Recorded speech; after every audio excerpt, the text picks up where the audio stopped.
Yo, what is good, and welcome back to Season 3 Reloaded. Today I'll be showing you guys my best controller settings and aim assist settings that's going to allow you to dominate multiplayer. And for those of you guys that want some proof to the pudding here that I actually know what I'm talking about, I have a 5.2 KD here in multiplayer, and I have just over a 3 KD here on Resurgence, Ashika Island. Alright, so let's hop into it here and kind of break everything down for you guys here. First thing is going to be down, of course, your aiming input device has to be the controller. I mean, that's the whole point of this video, so we got that. First thing is gonna be that edit button layout. So we can go in here and pretty much I play on tactical flip. So I played on tactical flip for a long time. I just believe it to be the most beneficial button layout out there. And the reason being is that when you guys think about it, pretty much your top bumpers are gonna be faster to push in than your bottom triggers. Of course, you can have your dead zone set, but I just do believe personally that I will tap the top bumpers in faster than I will the bottom triggers. So I'm totally okay with using that for like some tacticals and stuff like that. But for my gunfire, like my L1, my R1, my aim and my shoot, I believe the top ones are going to be faster. So overall, I keep this of course on for Warzone and DMZ and stuff like that. And my custom button layout is going to be on off. I don't believe I need a custom button layout. I haven't found that to be super beneficial.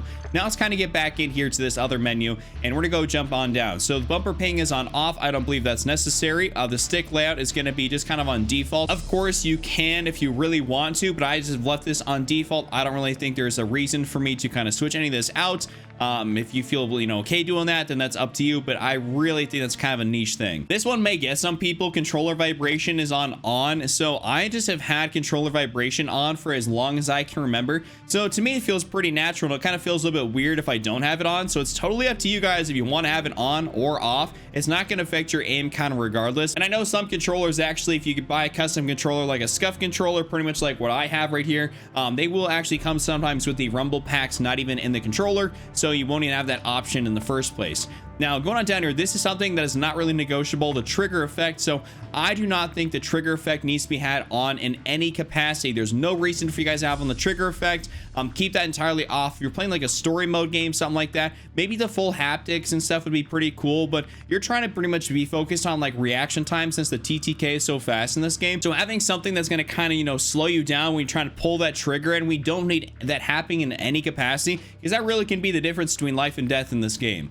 Now moving on down here to my stick sensitivities. So I play in a 6.6 sensitivity, and my ADS sensitivity multiplier is a 0.8. So let me kind of break this down for you. So I don't believe that you really need to have a super fast sensitivity in order to be able to be good here in multiplayer or in Warzone. The correct sensitivity for you is going to be one that you feel like you can be fast enough, but you're also not going to be overcorrecting and missing your shots. And I used to plan, for instance, an 8.8 sensitivity way back on Warzone 1, but I then lowered it down just because it was like my overcorrections were a little bit too much. My accuracy was kind of going a little bit out the window, so I lowered it down to that 6.6, and I felt so much better because this actually works really well for me. So I'd recommend for any guys that are playing on a higher sensitivity and missing too many shots to lower it on down there, and you're going to be kind of a lot better off with that. And to even kind of compound on that effect, so I don't even technically when I'm ADS get that full 6.6 sensitivity. It pretty much bumps it down to 0.8 of that total 6, and so it even slows me down even a little bit more so I really cannot be missing my shots. So that's how my accuracy is so crispy in this game. Now let's take a look at my sensitivity multipliers. So the sensitivity multiplier is something I really don't think you need to mess with too much. I just have left this on 1.0. Just don't really mess around with that too much. I don't think it's going to be beneficial. I would just keep that at a 1.0, as that's pretty much the default right there. Now for my vertical aim axis, this is all just going to be on standard. You guys don't have to mess with this.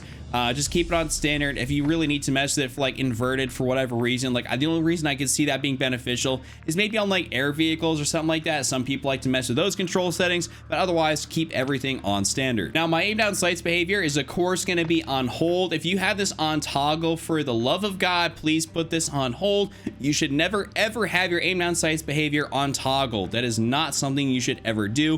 I don't feel like I should have to say that too much, but someone out there that's going to be watching this video is going to have it on toggle, so we're not just say it anyways.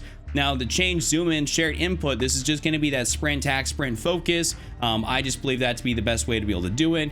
Now my automatic tac sprint is on fully automatic tactical sprint, meaning that when I press the stick forward, I'm just going to run forward as fast as possible whenever my tac sprint is fully recharged. Apart from just automatically moving forward to your tac sprint, it also does save your controller's life, because when you think about it, you're going to be constantly mashing in this left stick here over and over again, and that is what does give you guys that stick drift on your controller. So sometimes when you're tuning something and you're like, whoa, why is my tuning slider going on all over the place? My dead zones aren't even super low. That is because you have some stick drift from mashing in your sprint button so much, or your other stick, for instance. So I'd recommend to kind of elongate your controller's life to run the automatic tack sprint, and that will definitely help you out. Now, my equipment behavior is just going to be on hold. I don't think you guys should have this on toggle either. It says, you know, hold is going to be press and hold or ready to cook your lethal, tactical, or field equipment.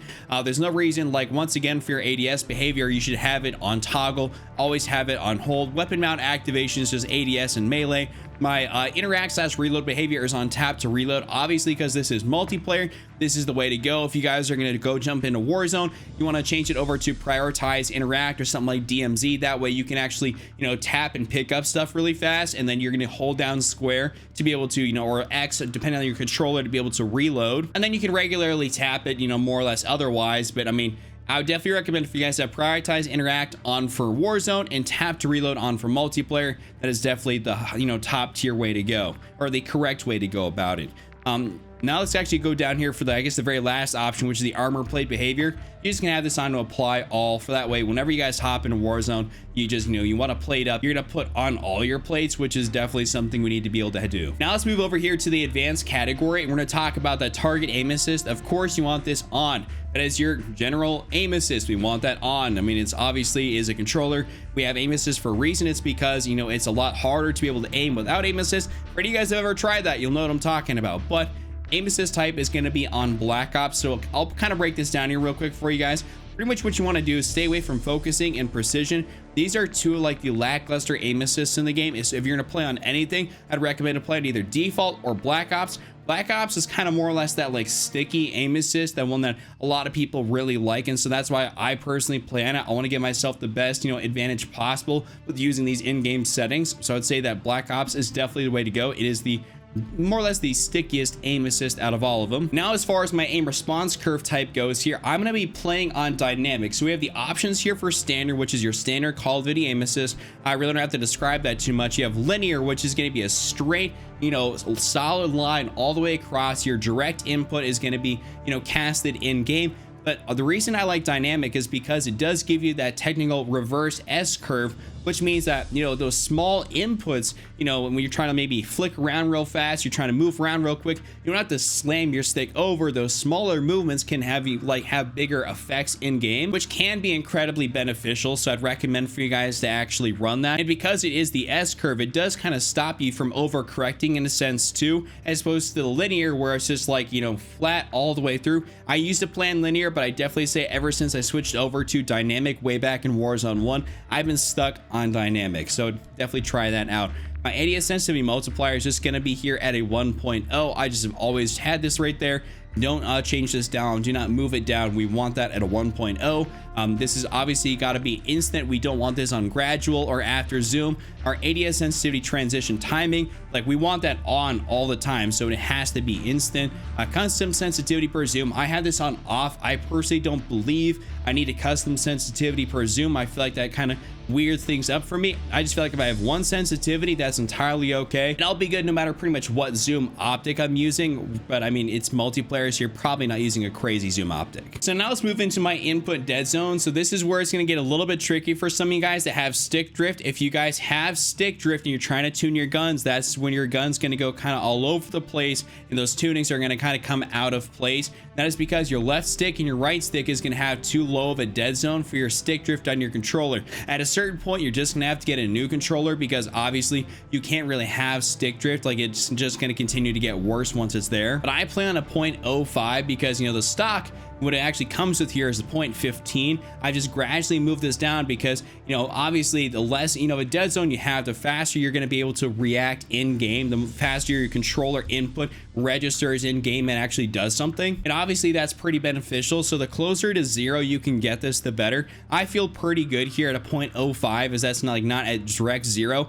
I may try to lower it down a little bit more, but this is where I'm at. I used to be at a 0.10, moved it down to a 0.5, and this has felt really good. So I may try to move it down a little bit more so, but that's where I'm at right now. My left and right stick max just at that 0.99, And then now going down here to my left and right trigger, I don't want any dead zones on these at all. As soon as I hit that thing, I want it to be an immediate sort of, impact. I want it to immediately put out my, my tactical, my lethal. So that is why that is at a complete 0. This category right here, the gyro aiming, pretty much all these gyro things don't really play into our controller settings. Nobody's really using these at all. I feel like this is just kind of one of those categories that it could be useful. It was really implemented right, but I don't believe the gyro behavior is something that we really use. So you pretty much can skip over any and all the gyro aiming stuff. Minus this setting right here, your FOV sensitivity scaling. I just have this on. That is the best thing for me to be able to have. All right, now let's get down here to our movement behaviors in the advanced category. So my auto move forward is on off. I feel like that's pretty standard.